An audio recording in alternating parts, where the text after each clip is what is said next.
हिवाळा आला की प्रत्येकाला प्रश्न पडतो की आपण आपल्या केसांची निगा कशी राखली पाहिजे.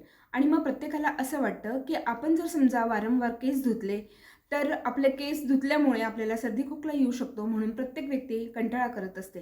परंतु असं न करता आठवड्यातून ज्याचे केस मोठे आहेत त्यांनी दोनदा तरी किमान केस धुतले पाहिजे, आणि ज्यांचे केस छोटे आहेत त्यांनी आठवड्यातून किमान तीनदा तरी केस धुतलं पाहिजे. की त्याच्यामुळे काय होतं की जशी जशी थंडी वाढते आणि थंडी वाढली की आपली जी काही रोमरंध्र आहे ती अंकुचन पावतात, आणि अंकुचन पावल्यामुळे तिथे डेंड्रफचं प्रमाण वाढतं. आणि आपण लवकर लवकर केस धुतले नाही तर खूप प्रमाणात डेंड्रफ वाढतं, आणि डेंड्रफ वाढलं की डेंड्रफ तर होतच होतं पण केस गळतीला पण सुरुवात होते. म्हणून केस वारंवार धुतलेच गेले पाहिजे. त्यानंतर आपला खूप गैरसमज आहे की आपण जर केसांना तेल लावलं तर आपले केस असे चिपचिप होतात आणि सारखं डस्ट बसते आणि स्काल्प खराब होतो. तर आपला गैरसमज आहे.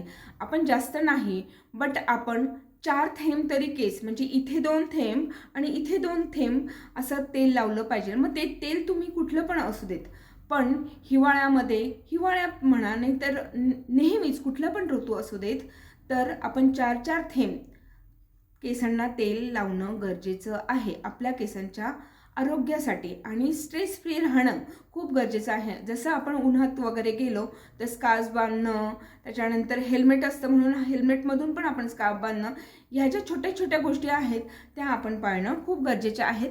मग अशी जर काळजी घेतली तर आपले केस ऑब्वियस खूप छान राहतात, हेल्दी राहतात.